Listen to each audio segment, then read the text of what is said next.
rå diamanter fejes bogstaveligt talt op af det solsvedende ørkensand i Namibia og Sydafrika.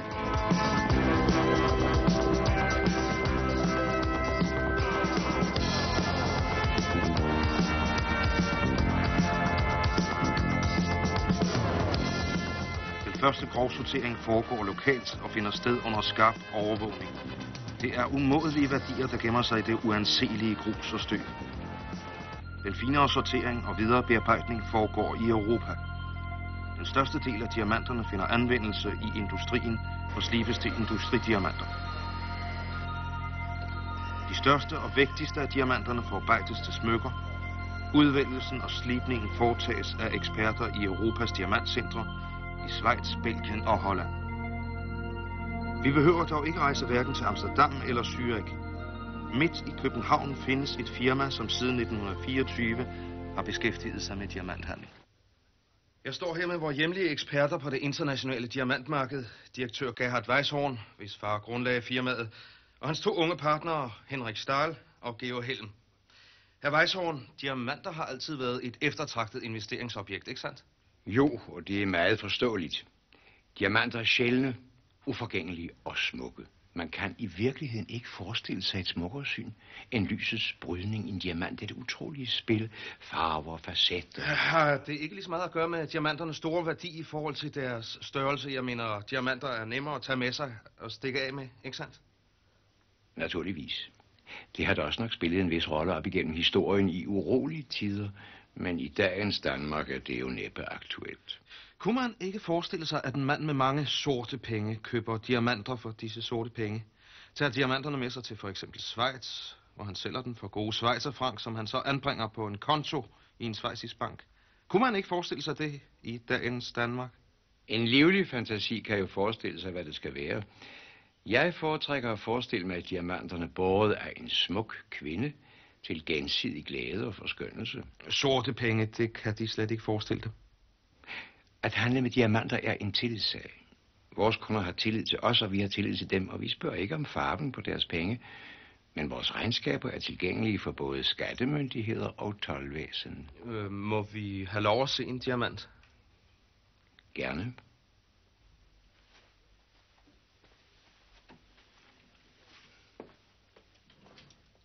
Herr Georg Helm er netop vendt hjem fra Antwerpen med et usædvanligt pragtfuldt par. Internationalt kendt som de to dronninger.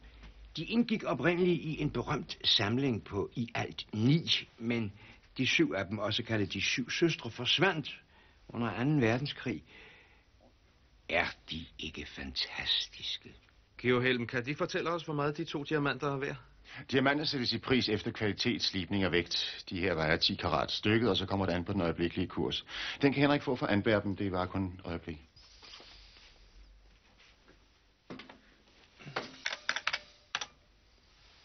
Kursen for diamanter af denne kvalitet er i øjeblikket $9.340 per karat.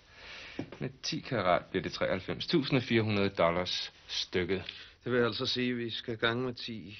Altså omkring 1 million danske kroner. Med dagens kurs på 984,0 bliver det 919.056 kroner. Plus moms. Den slags sælges der vel ikke mange af her i landet? Ikke mange, men det sker. Vi kan jo desværre ikke tillade os at have dem liggende i dekorativt øje med. Må man spørge, hvem der er købere? Det må man godt, men man får ikke noget svar. Vi er diskrete over for vores kundekreds. Her i landet er det jo ikke passende at vise, at man er velhavende. Ja, så bliver vi altså så meget klogere. Så hvis der er nogen af seerne, der skulle have et par millioner liggende, som de ikke ved, hvad de skal bruge til, ja, så ved de det altså nu.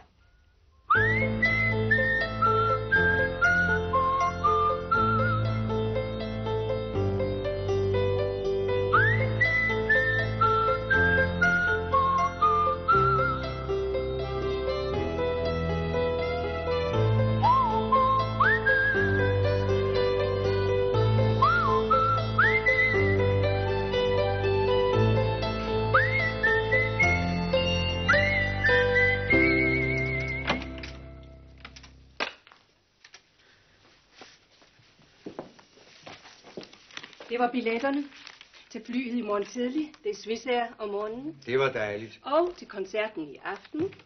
Og så kom de med badmintonboldene. Glimrende. Er det ikke utroligt, de ikke fører det mærke i Schweiz? De har ikke andet end skisport i hovedet. De kan lægge det sammen med det andet i skabet. Jeg kommer tilbage og henter det senere. Jeg må først lige til lægen og se, om ikke han kan gøre det her lidt fikser. Hvad er der dog sket? Hvis de vil love ikke at sige det til nogen. Jeg blev bidt af en hummer. Jeg havde den gående hjemme i badekarret. En stor, prægtig krabaten, der gik betændelse i stasset. Ja, det var dog skrækkeligt. Jamen, den smagte aldeles fortræffeligt. Ja, hvis der ikke var mere, så... Nej, stik de bare af, og god weekend. Tak, og god ferie. Jeg håber, vejret bliver bedre i Schweiz. Mor Tryg plejer ikke at svigte. Farvel. God weekend. Hvad mener de nu med det? Det kan det virkelig aldrig komme dem ved, fru Hansen. Men gud bevares, det var venligt ment. Har de noget særligt for i aften, fru Hansen? Noget spændende. Og pistende. Ja, tak. Nu skal de ikke begynde på alt det. Fru bevares. Det var venligt ment.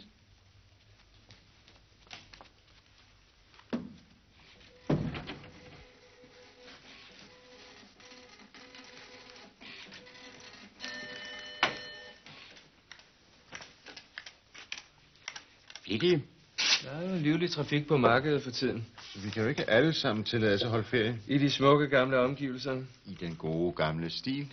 Vist ikke. Jeg har da også en overraskelse til jer. Ja, så.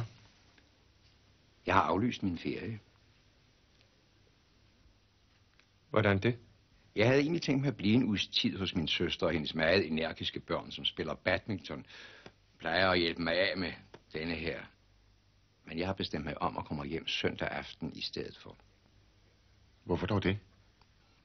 Jeg gik undtagelsesvis selv ned i banken for at hente min rejsevaluta.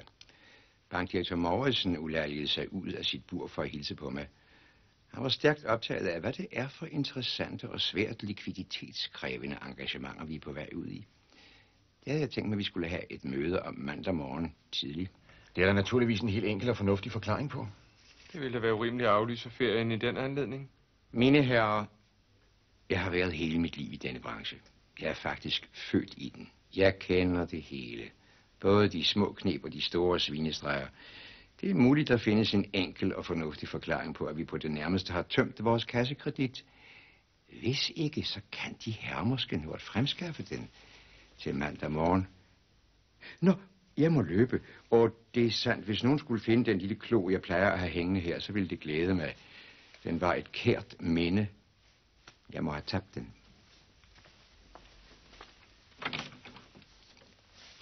God weekend.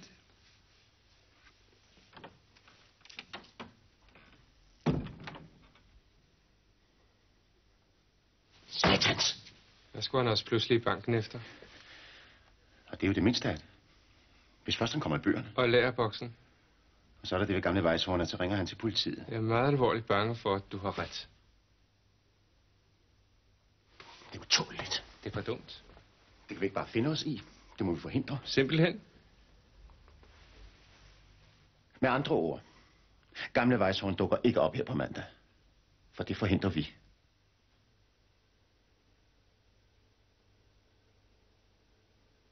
Vi kunne slå ham ihjel.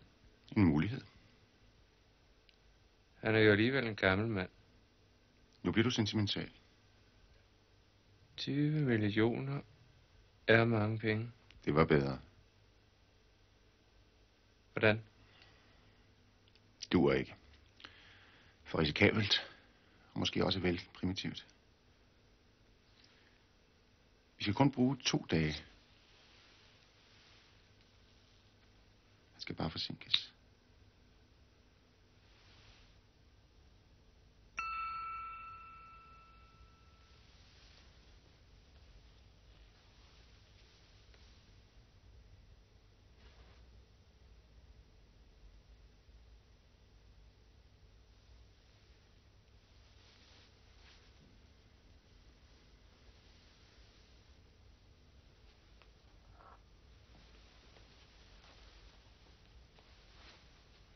Hvad har vi her? Den gamle herres tigerklo. Som han har tabt. Spørgsmålet er, hvor han har tabt den. Hvad tænker du på?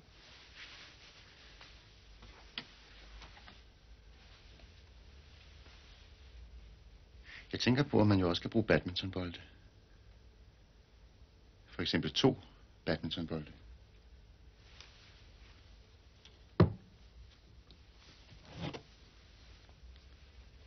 Og man kunne iføre sig de gode gamle italienske skiftesko. Jeg er bange for, at det er genialt. Bortset fra, at vi så må invitere politiet, som har det med at stille dumme og overflødige spørgsmål. Nej. Det er først nu, det bliver genialt. Det fine gamle firma går ikke straks til politiet. Vi får foretaget en diskret undersøgelse. Vi engagerer en privatdetektiv. En privatdetektiv? Ja, han gør, hvad han får besked på. Og stiller ikke unødige spørgsmål. Jamen, findes der overhovedet privatdetektiver her i landet? Der er 3 spalter i telefonbogen. Hvad i alverden laver en privatdetektiv i Danmark?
Ja, ja.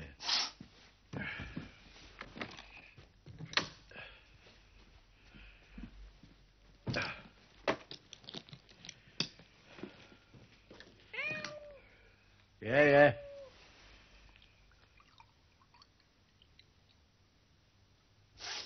Ja, man skulle være kat et godt sted.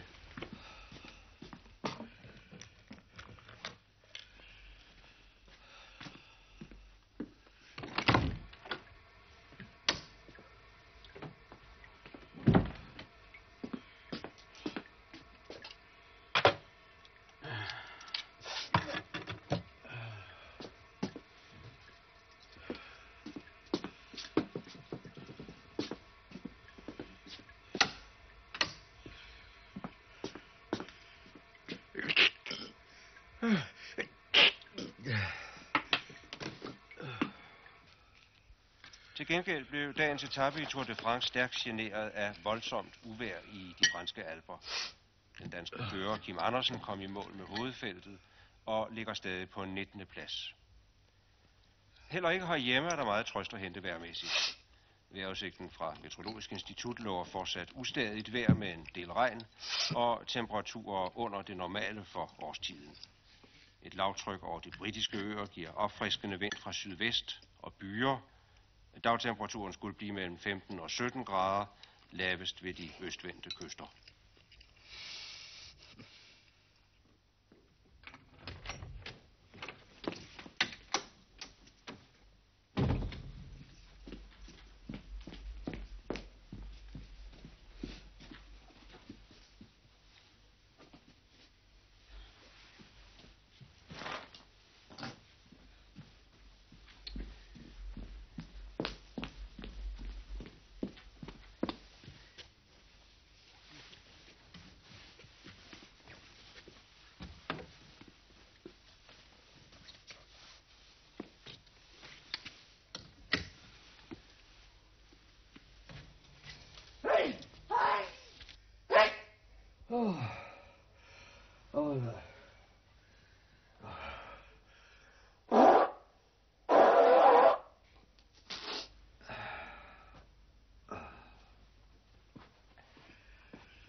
Antonsens bureau. Ja, goddag, fru Johansen. Jo, jeg kan se, at Antonsen var ude i går, så der er sikkert nyheder til dem. Jamen, det var jo en aftale. Ja, de kommer bare klokken 1, så skal jeg sørge for, at alt er klart til dem. Ja, farvel, fru Johansen.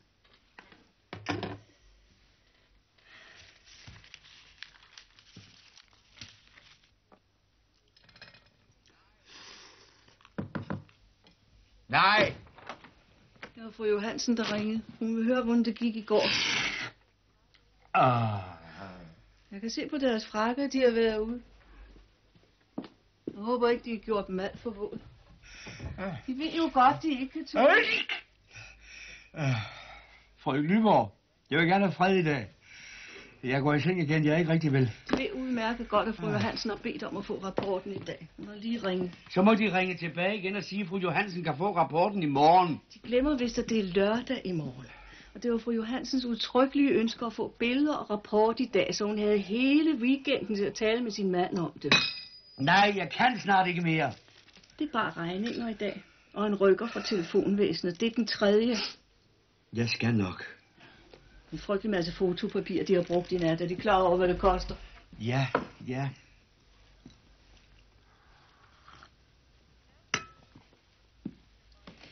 Jeg kan lave dem noget kamillete. Det vil de have godt af.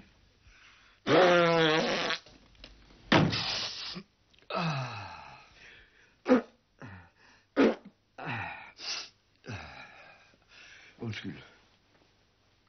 Deres mand ankom til hotellet kl. 14.38 i selskab med den yngre dame, som det lykkedes mig at identificere. Jeg har undersøgt hendes forhold og baggrund og så videre. Det er udførligt beskrevet i dette bilag til rapporten. Den fotografiske dokumentation er på dette fotografi her, som viser parrets ankomst til hotellet. Kl. 14.52 kom deres mand ind på værelse nummer 69 sammen med mere bemeldte. De begyndte straks at omfavne og kysse ved andre, mens de afførte sig deres klæder. De lagde sig derefter på sengen, og kl. 15.08 begyndte første akt.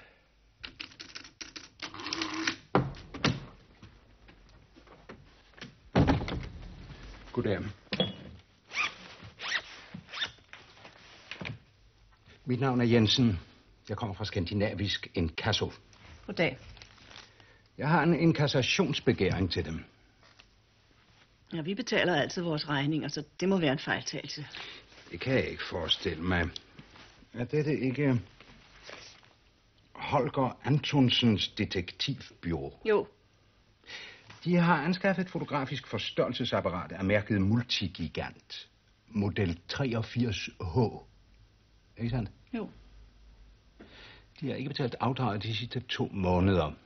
I alt kroner 3.487. Vel? Vel?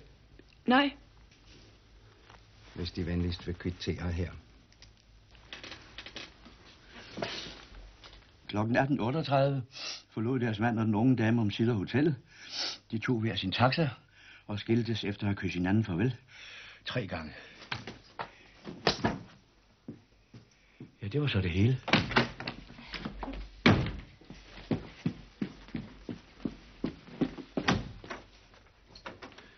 Jeg går ud fra, at de ikke kan betale. Kan vi ikke finde en ordning? Måske kan vi præstere et mindre afdrag. Beklager. Hvis de har studeret købekontraktens indhold, så vil de være klar over, at det ikke kan lade sig gøre. Restbeløbet forfalder på anfordring. Hvornår åbner de på mandag? 9:00. Så kommer vi 9:00 og henter apparatet. Medmindre de har betalingen klar. Farvel. Og god weekend. Ja, Antonsen. Det finder jeg mig ikke i. Det kan de ikke byde mig. Frøken Nyborg, jeg beder dem. Jeg har altid gjort, hvad jeg kunne for at klare dagen og vejen. Og stille dem alle sammen tilfredse. Og det har ikke været lige let altid, det ved jeg godt. Men det har altid været væsener. Jeg har været telefonvæsener, elektricitetsvæsener og skattevæsener. De er som alle sammen meget søde, når bare man giver sig tid til at snakke med dem. Men nu kommer denne person. Han kommer massende ind på kontoret og stiller sig op og er uforskammet. Og jeg vil sige dem, herr Antonsen... Kan vi tale om det en anden dag? Det vil jeg sige dem, herr Antonsen, at det er for meget for mig. Vi har ikke til det mest nødvendige. Og så køber de rask væk kostbare fotoapparater og bruger dyrt fotopapir i et væk, og det er for galt. Vi kan ikke undvære det forstørrelsesapparat. Og det bliver det nødt til, for det bliver hentet på mandag. Nej, nu må de holde op. Hold op. Ja, det er storartet, herr Antonsen, det vil jeg sige dem. Meget har de budt mig gennem alle disse år, men det her, det er dog det værste. Så de står stille med deres evindelige vrøvl, jeg kan ikke holde det ud. Tig stille. Når jeg siger dem sandheden for deres eget bedste. Jeg skal nok tie stille. De skal nok blive fri, herr Antonsen. Farvel. Husk, inkassatoren kommer 9:00. For mig skal det ikke regne med mere.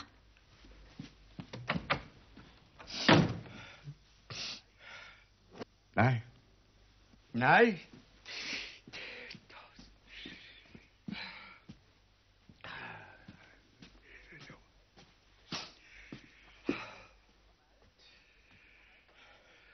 Det er for meget.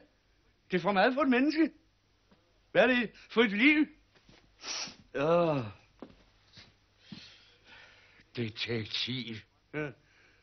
Hvor længe kan en mand tillade sig at have drømme om et bedre liv og en meningsfyldt tilværelse?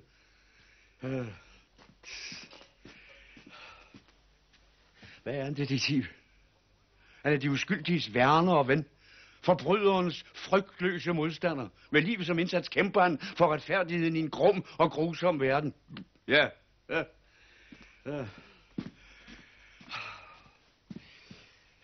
Mere end 40 år. Den bedste del af mit liv har jeg spildt på bagateller og banaliteter. Glemte sager. Små rapserier. Trivielle ægteskabelige sidespring. Jeg kan fortælle en del om, hvor lille den menneskelige fantasi er på det område. Aldrig en betydningsfuld sag. En sag af professionel format. En sag for liv og død. Eller bare en med en udfordring til ens intelligens. Ja, den smule der tilbage af den. Aldrig andet end evindelig elendighed og ubetalte regninger. Nu går det kvindemenneske derude og venter på, at jeg skal komme ud og give hende en undskyldning. Men jeg gør det ikke. Fanden tager mig, jeg gør det ikke.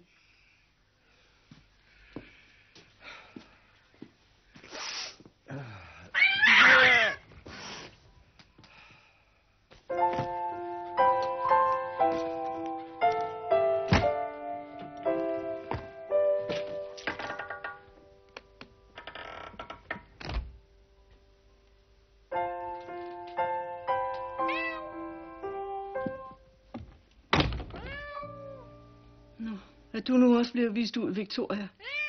Herregud, hvad skal der dog blive af dig? Antonsens bureau. Ja, goddag. Ja, jo. Et øjeblik.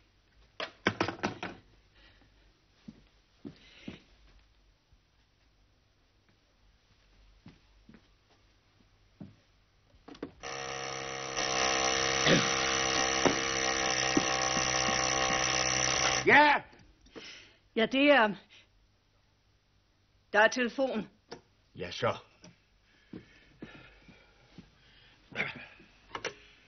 Det er Antonsen. Ja. Goddag.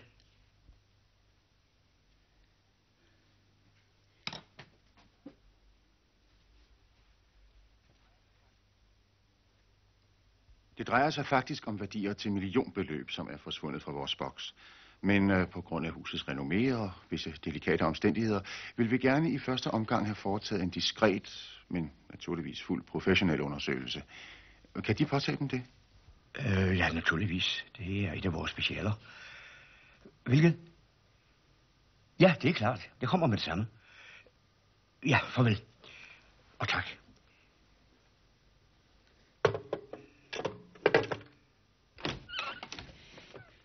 Det var dem. Hvad? Hvem? Det var dem fra fjernsynet. Kan de ikke huske det? Jo, det var Diamant Invest. Var det en sag? Det var en stor sag. Et røveri til millioner. Jeg skal foretage en gerningsstedsundersøgelse. Nå, det var da godt. Jeg må have fat i kufferten.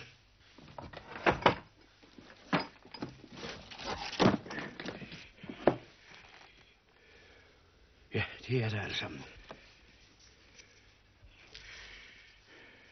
Tror I nu, de kan huske det? Det er jo snart længe siden. 19 år. Det var i 1965. Jeg har en ren skjorte.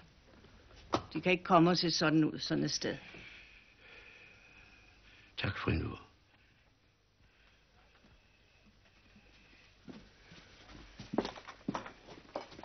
Hvis det er så stor en sag, så kunne de godt bede om lidt forskud.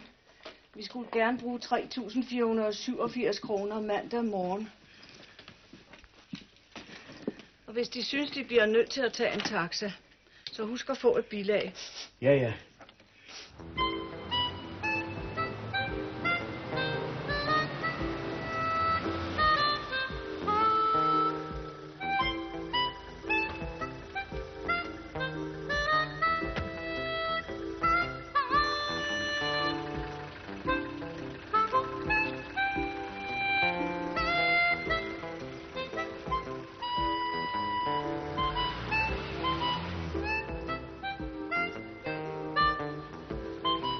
Goddag, herr Antonsen. Det var godt, du kunne komme så hurtigt. Og så sent på en fredag. Altid til tjeneste. Må jeg tage deres frakke? Ja, tak. Nu skal jeg vise dem åstedet. Gerningsstedet. Hvilket? Gerningsstedet, det kalder vi det. Ja, så.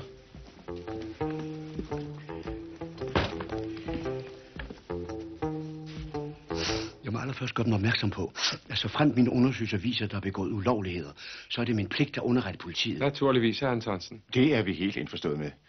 Vi håber bare ikke, det bliver nødvendigt. De talte om visse omstændigheder. Ja, vi har en mistanke, så vi håber, de kan hjælpe os med at få afkræftet. Vi er kun 3, der har koden til boksen. Foruden Henrik Stahl og mig selv er det Gerhard Weishorn. Ja, så. Hvis far grundlagde firmaet, han er vores partner, seniorchef. Og vores gode ven. Og de har ikke rørt noget? Nej, alt er, som vi fandt det. Det er vigtigt for eventuelle spor. Ja, det man jo hørt om. Hvordan er det med alarmen? For alarmen gælder det samme. Det er kun os 3, der kender koden. Og alarmen var afbrudt? Ja, det er jo det, der bekymrer os. Ja, for koden er jo den eneste mulighed for at afbryde alarmen. Eller hvad mener de her, Antonsen?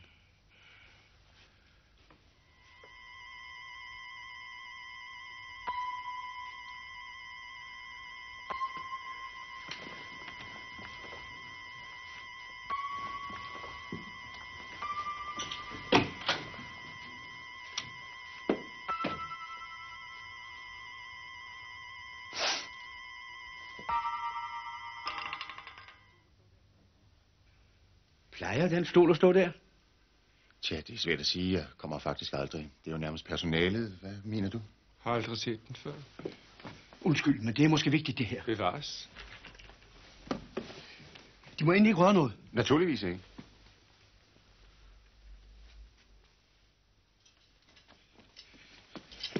Undskyld mig.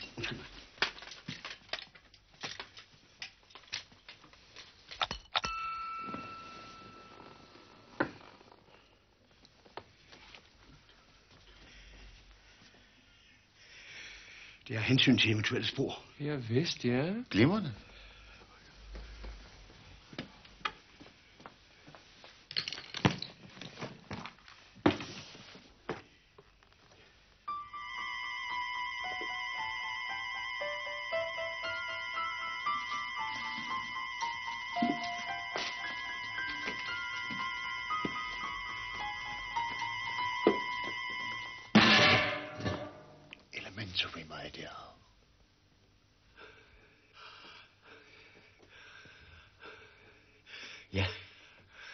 Ja. Der er spor i skruen.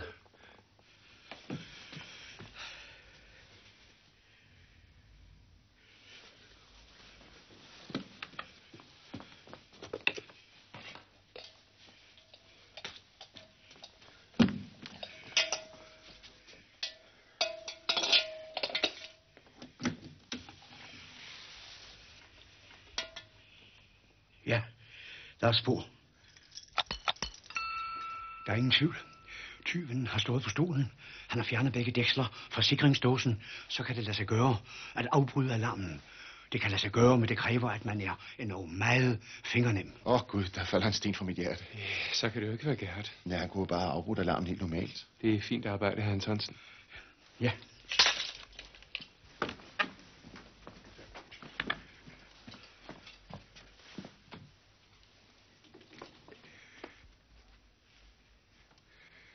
Så er det bare, hvordan typen bare sad med at komme ind i boksen. Kan det tænkes, at han har kunne bryde koden ved at lytte sig frem med et stetoskop? Nej, det er faktisk umuligt. Det har man ellers set flere gange på film. Nå, ja, det er muligt. Det kan jeg ikke noget til. Jeg kan i hvert fald love dem, for det er fri fantasi. Jeg må nu foretage en grundig gerningsstedsundersøgelse i og omkring boksen. Det kommer til at tage lidt tid. Jeg beder den have tålmodighed.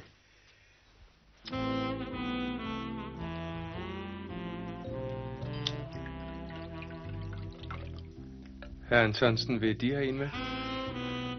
Nej, tak.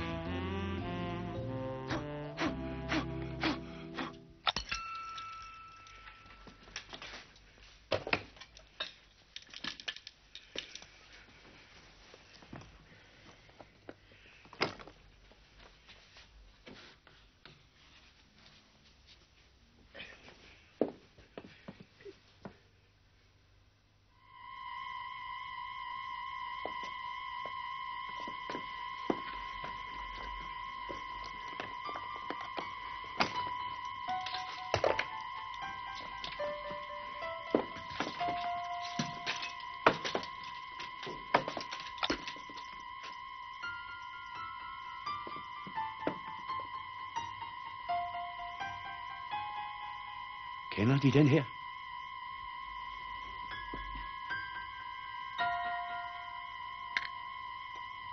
Og så fremt aftrykkene på stolen viser sig at stamme fra fodtøj tilhørende Hawaii-såren, så er der næppe nogen tvivl om, at han har forsøgt at kamuflere tyveriet som et ganske almindeligt indbrud begået af en udenforstående. Ja, sådan må det vel hænge sammen. Han fik de nye badmintonbolde sendt op, og dem efterlod han her, da han gik i byen. Og da vi senere kom tilbage, havde han hentet badmintonbolden og det øvrige udstyr. Og så opdagede vi, at de to dronninger var forsvundet. Ja, men under alle omstændigheder er sagen nu så klart oplyst, at jeg må råde dem til at tilkalde politiet. Ja, der var det gerne for. Og så skal jeg skynde mig hjem og fremkalde og forstørre. For selvom politiet sikkert vil foretage deres egen gerningsstedsundersøgelse, så kunne det jo tænke sig af mit materiale. Herr Antonsen, jeg indrømmer, at det ser sort ud for Weisshorn. Men jeg kan ikke befri mig for en fornemmelse af, at der kan være tale om en række tilfældigheder. Og hvis vi tager fejl, herr Weisshorn vil tage sig det frygtelig nær. Gud ja. Han bliver anholdt og forhørt. Han er den gamle skole. Hædersmand, de ved. Ja, det var altså, men jeg kan ikke rigtig se. Vi er nødt til at have sikkerhed. Også for vores egen skyld. Ja. Jo, men hvordan har de tænkt dem? Weishorn er til koncert i aften. Mahlers 5. Han er væk mindst 3 timer. Han bor alene. Der er ikke andre i lejligheden i den tid. Hans bagage står pakket, inklusiv de nye badmintonbolde. Kan de skaffe dem adgang til lejligheden? Jamen, det kan da overhovedet ikke være. Kan de, eller kan de ikke? Naturligvis kan jeg. Det tænkte jeg nok. Detektiv og forbryder. 2 sider af samme talent. Ikke sandt, herr Antonsen? Jamen, det er forbudt. Jeg mister min licens. Det er helt umuligt. Herr Antonsen, enten finder de ingenting, og så afværger de en tragedie. Eller også, jeg mener, politiet gør vel ikke så meget vrøvl, hvis de får serveret en fuldt opklaret sag.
Jeg har aldrig i mit liv skabte dage oplevet noget lignende.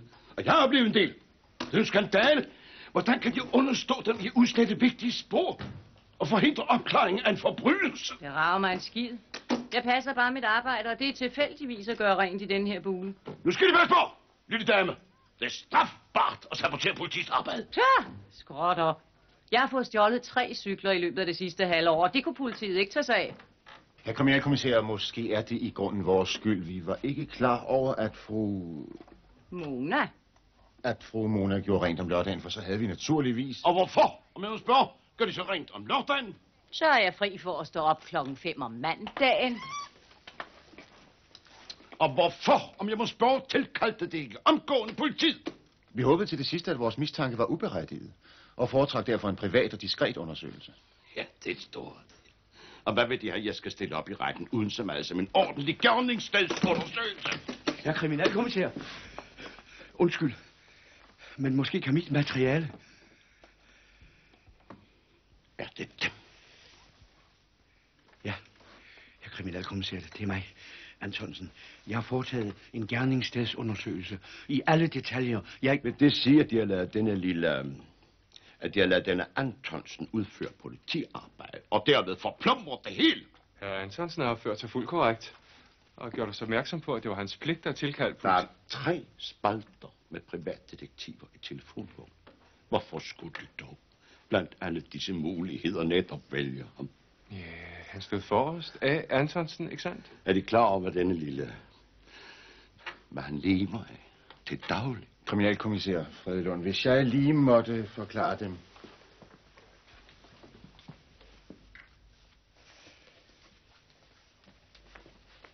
Vores situation kræver virkelig diskretion. Jeg må bede dem i så høj grad som muligt at undgå omtale. Vi har mange betydningsfulde kunder. Jeg kan for eksempel nævne justitsministerens datter. Der er begift med sønnen, og de ved nok. Ja, højesteretsafhør. Vi vil jo gøre alt for at holde vores kunder skadesløse. Men vi må gennemgå det hele, bøger og lager. Det tager et par dage. Men de vil måske foretrække, at vi selv taler med politidirektøren. Nej, bevares. Nej. Jeg har fuld forståelse. Absolut. Fuld forståelse for situationen. De kan regne med os. Anholdt bliver holdt i isolation, det er klart.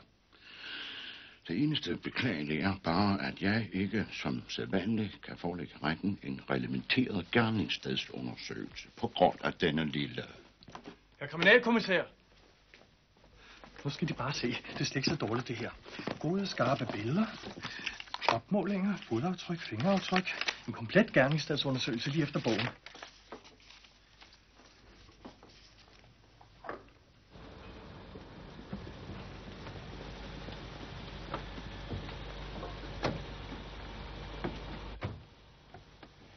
Er denne kriminalkommissær altid så farverig? Herr Fredelund kan have sine sider af og til. Meget fint arbejde, herr Antonsen. Hvordan kan det i grund være, at de ikke er ansat i politiet? Nå, det... De foretrækker måske det private erhvervsliv, ligesom os andre. Hvor meget skylder vi dem? 3.487 kroner. Udmærket. Det var meget flot, at man sporer de badmintonbolde. 3.487,20. Så kan jeg måske få kvitteringen. Bevares. Men jeg gør opmærksom på, at kvitteringen utryggeligt tager forbehold for dækningsløse checks. Ja, det kan jeg lige tænke mig. Godmorgen.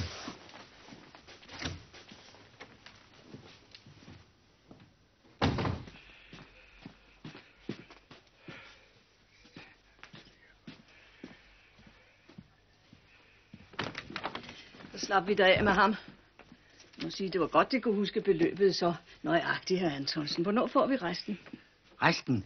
Ja, jeg har skrevet fakturaen. Vi skal have 4.000 kroner, plus helligdagstillæg, plus udlæg og materialer. Frøken Nyborg, jeg beder dem, jeg vil gerne have fred et øjeblik. Så har de brugt en masse fotopapir, og de har kørt i taxa for over 200 kroner. Men vi kan vel sende dem regningen, det er jo et solidt firma. Ja. Så har fru Lorentzen ringet. Hendes mand har fået en ny sekretær, så vi skulle gerne holde os klar. Nej, nu må det holde op! De må tie stille! Jeg har et problem, jeg prøver på at tænke. Bevares. Det passer jo bare mit arbejde.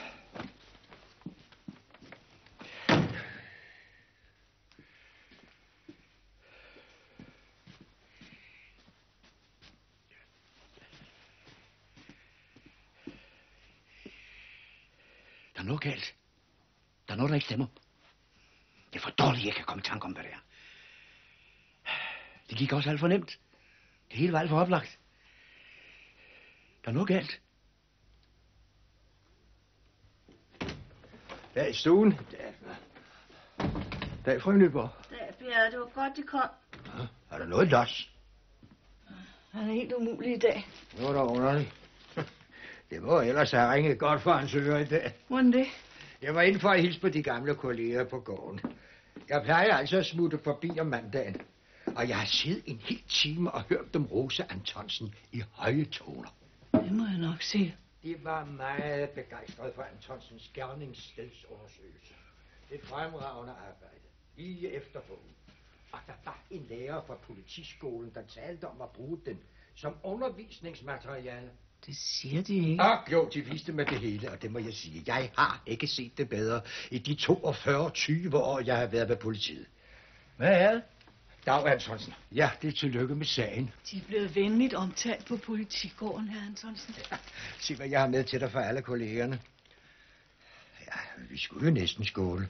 Nu skal jeg. Ja, den slags er man jo ikke forventet med fra den kant. Det er der kun Fredelund, som er på nakken af dig. Det sagde de da også alle sammen. Havde vi bare haft Antonsen i stedet for Fredelund, sagde de. Og det kunne de jo lige så godt have haft. Så, lad os nu ikke. Jo, du med dit hoved og dine evner. Havde det ikke været for de 2 centimeter, så havde du da siddet i jer. Så Bjerre, ikke det. 2 centimeter? Ja, Antonsen og jeg, vi lå jo ved militæret sammen. Og da vi var færdige, søgte vi begge to ind til politiet, men Antonsen, han var jo 2 centimeter for kort. Det var synd. Ja, navnlig for korset. De gik glip af et geni. Må jeg være fri. Skål, du gamle. Det glæder mig sgu på dine vegne. Det er sandt. Jeg har en speciel hilsen til dig fra Fede Ejner. Ja, du ved, det var ham, vi der havde glemt dengang vi var på skovtur hos kollegerne i Helsingborg. Han er vicekommissær nu. Værsgo. Frisk fra albummet.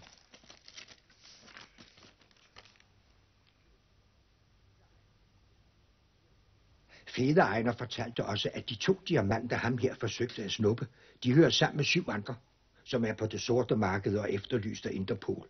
De 7 søstre kalder de dem. Og Fede Ejner mente ikke, det var utænkeligt, at de måske var på vej til Danmark. Selvfølgelig. Ja, torsk. Jamen dog, hvad nu? Ja, Antonsen er altså ikke rigtig sig selv for tiden. Jamen det. Ja, han er fraværende og opfarende og utålmodig og glemsom. Sådan har han jo altid været. Ja, som mænd. Det var det, jeg sagde. Der er noget, der ikke passer. Og nu ved jeg, hvad det er. Kom. Kan du se de 2 dæksler der? De er ikke ret store, vel? De er vel knap 5 centimeter. Ja. Hvis man skal afbryde alarmen udenom koden, skal man have fingrene ind gennem de dæksler. Sådan. Kan man gøre det med sådan en finger? Nej, det er umuligt. Ja, det er umuligt.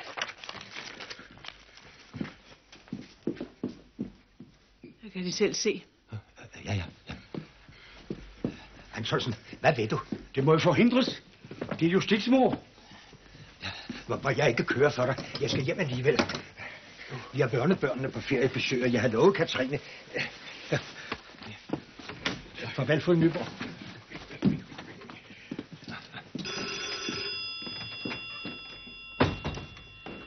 Antonsens bureau? Ja, goddag, fru Lorentzen.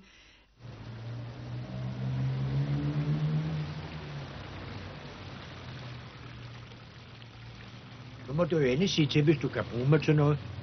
Du ved, det rykker jo en pensionist. Ja, tak.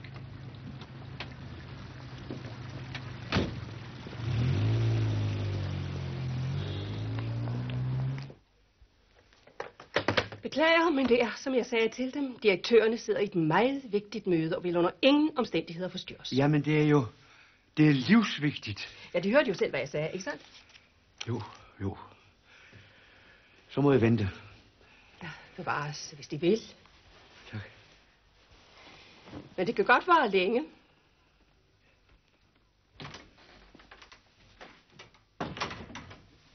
Goddag, det er fra Sportsmagasinet. Tennisbolde til Georg Helm, er det her? Jo, de kan lægge dem derovre. Skal jeg kvittere? Ja. Okay. Værsgo. Tak. Hej. Farvel.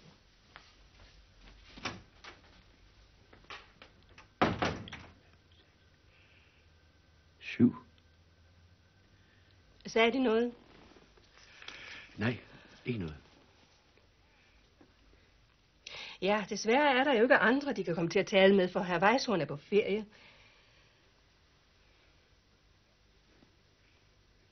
De kunne måske meddele direktørerne, at jeg kommer med oplysninger vedrørende Weishorn. Herr Weishorn? Ja, hvis de bare ville sige det.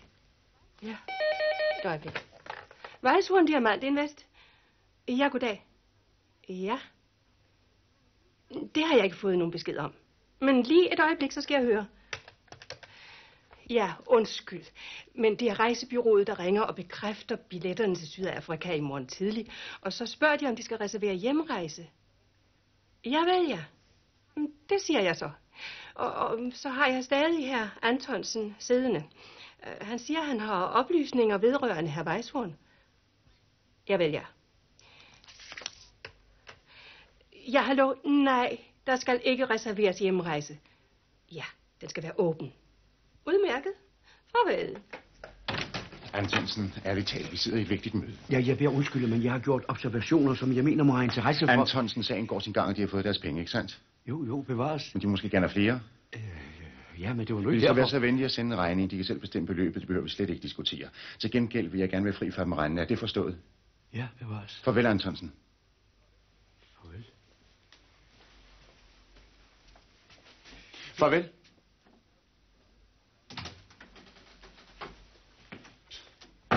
Nå, bolden er kommet. Det var godt. Nå, men vi er vel stort set også enige.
Bordet er også ved. Ja, men jeg går lige straks. Det er kun et øjeblik. Tak. Jo. Kan du stole på den? Ja, du må regne med, at det er et fint gammelt hus. Det så ikke meget til ham Weisshorn. Nå nej, det er de to andre, der ordner den slags. Ikke? Den gamle der, han bryder sig ikke så meget om det der med sorte penge. Officielt, altså. Jeg skal ikke lide det nu. Bare tag det roligt, ikke? Det er lige godt første gang, at jeg har lagt 10 millioner, så bare gået fra dem. Ja, de bliver nødt til at skaffe varerne først. Var vi nødt til at købe dem alle 7? Gud, jeg troede, I var i Vams. Nej, nu skal du høre. Herbert skal på trafikseminar i Bangkok, og der får han ikke lov at tage ud alene. Det lyder pragtfuldt sjovfuldt. Du må også snart se at komme ud af det kedelige fjernsyn. Jeg har været på Hvide Hus 7 gange i Grenaa. Det skulle ikke noget at skrive hjem om. Jeg synes, det er meget sjovt, når du ikke er med. Har I nogle pladser? Ja, vi har vores vanlige bord lige her. Der er fin plads til jer. Undskyld. Værsgo.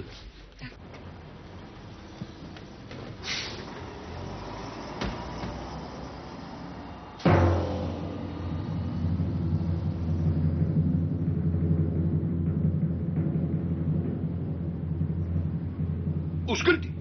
Siger de uskyldig? Ja, jeg har grund til at formode, der kan være tale om, hvis jeg må have lov. Sig mig, Antonsen, hvad er de ude på? Er de ude på at gøre mig til grin? Nej, bevar mig. Jeg har måttet forelægge retten deres materiale. Og jeg måtte udgive det for mit eget, for at undgå ubehageligheder. Soleklar en del, så sagen opklaret. Manden varetægtsfængslet. Og så prøver de at fortælle mig, at han er uskyldig. Jeg vil bare gerne have lov til at forelægge.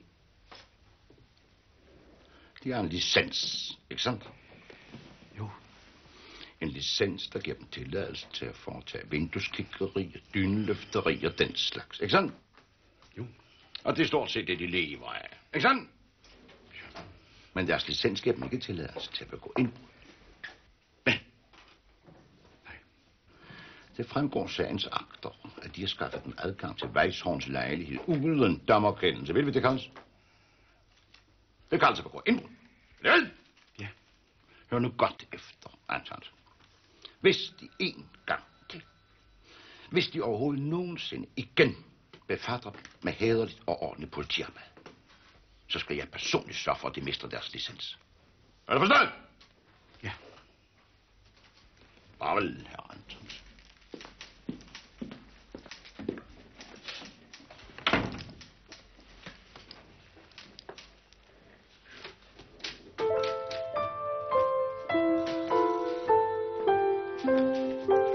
Kriminalpolitiet, 6. afdeling. Det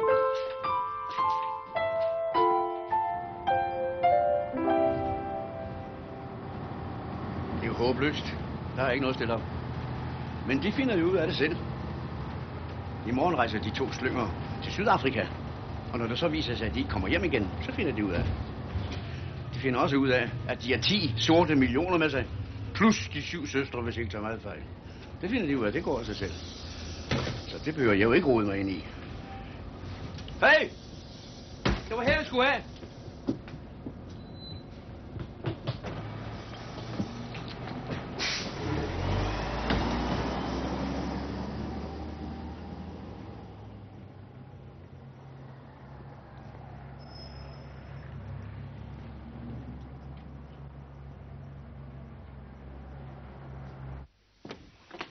Nå, det var godt, de kom.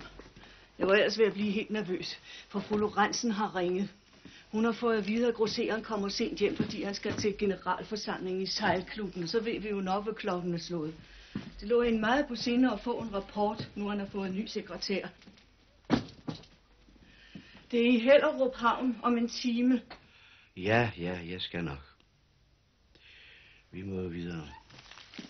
Har kaffe og en lille madpakke. Ved I hvad, Antonsen? Det kan sådan blive helt rart i det gode vejr.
Ja, jeg går også altid herned, når vejret er godt. Der er jo ikke noget som Hellerup Havn. Det er sådan en nydeligt sted. Og man er helt fri fra alle de unge, ubeskæftigede mennesker, som bare hænger på gadehjørnerne og drikker øl og ser frygtelig usoigneret ud.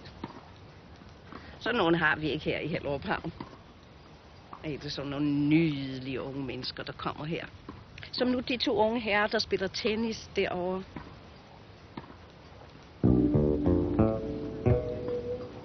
Hvor er det godt, vi har sådan nogen. Nogen, der kan forme Danmarks fremtid, som skrevet står. I det hele taget, så synes jeg nok, at det bliver meget bedre med den nye regering. Og det økonomiske opsving og det hele. Synes de ikke? Og vejret, det er jo også blevet meget bedre. Det er helt synd, at jeg bliver nødt til at gå nu. Men tak for samtalen. Man træffer altid sådan nogle søde og kultiverede mennesker at snakke med hernede i Hellerup Havn. Farvel.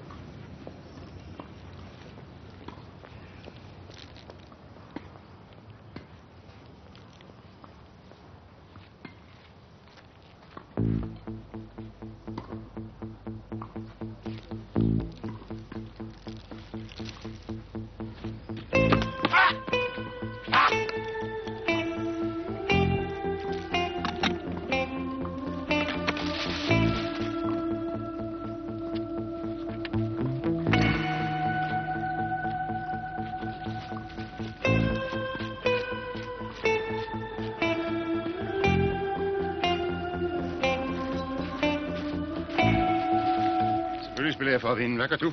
Kan sejr ej vindes ved at kæmpe, så får man fare frem med lempe. Mageløst. Mit intellektuelle niveau slår heller ikke til. Min navnebror Henrik Ibsen. Lad mig få fat i en tjener.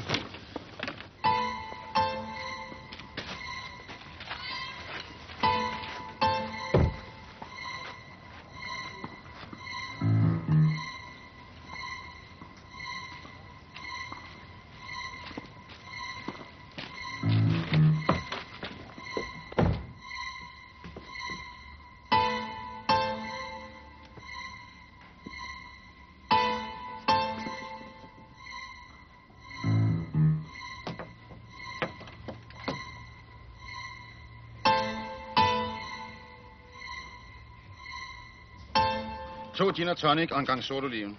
Med fornøjelse. Ja, hvilke følelser de serverer med er ganske underordnet. Bare det går lidt rapt. Bevares. Hvor med dig, Don? Ja, du er jo ingen ild. Kun den hellige. Jeg må have glemt i min jakke.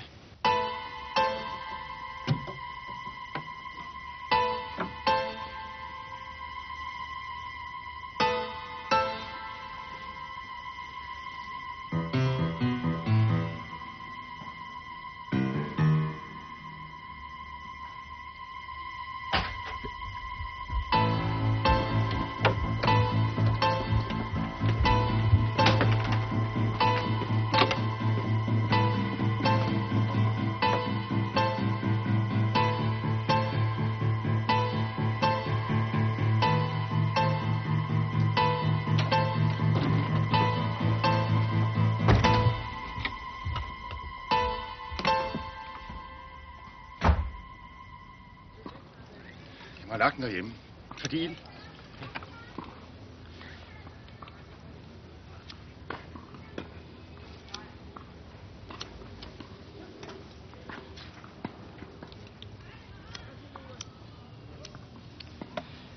Det var de. Undskyld. Jeg skal straks. Når vi i morgen formiddag forlader det land, er der så overhovedet noget, du vil savne? Det skulle lige være de danske tjenere.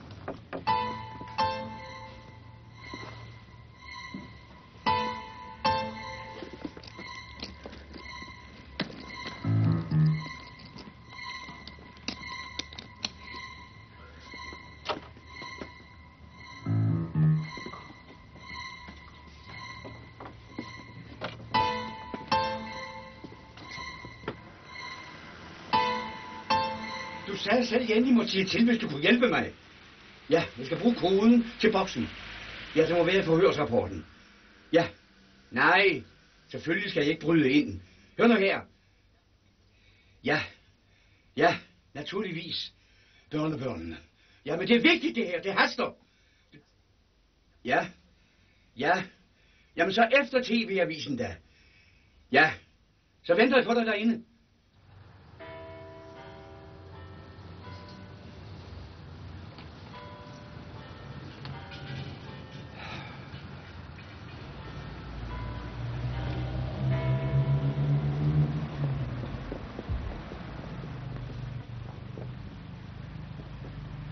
Det var du længe om. Ja, det er jo ikke så lige til. Jeg må jo vente til de er gået. Og så er Grønlandsen alene på arkivet. Ja, fik du det? Ja.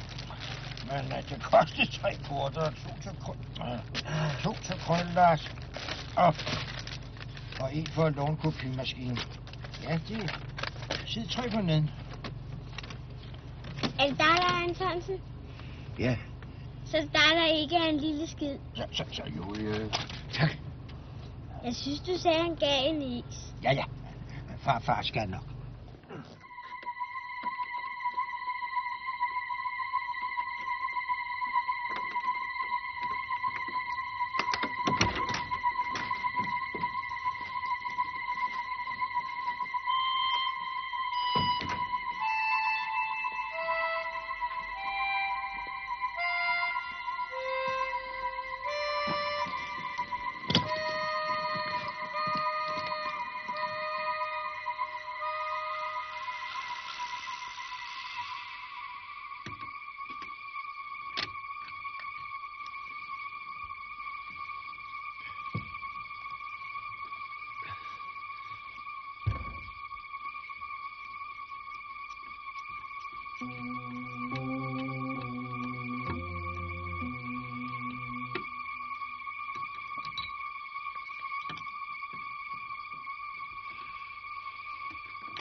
Kriminalpolitiets 6. afdeling.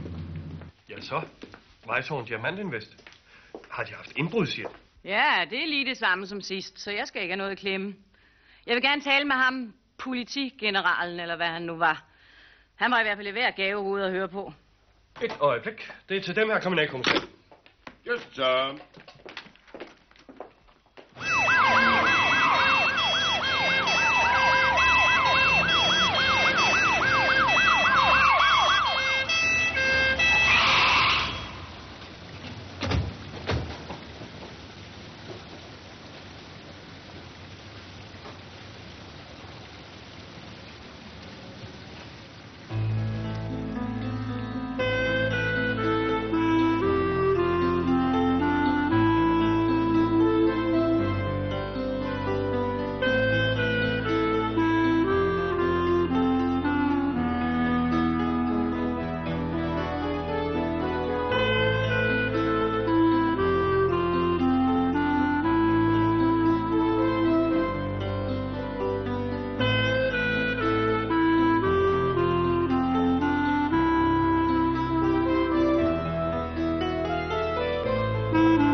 Tak.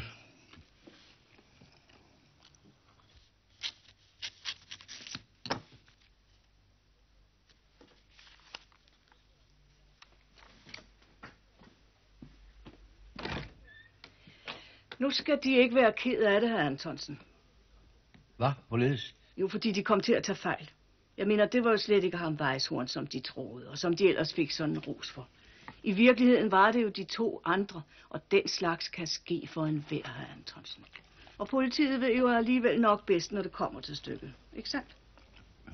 Og sådan nogle store sager med millioner og den slags, det er jo alligevel ikke rigtig noget for os, hr. Antonsen. Det ender altid med, at de går fallit, så får vi ikke engang betalt vores regning. Nej. Lad os holde os til vores gode, faste kunder. Som nu fru Lorentzen her. Hun har sendt sin check og et pænt brev. Hun er meget glad for billederne fra Hellerup Havn. Så de skal som ikke være så ked af det, hr. Antonsen.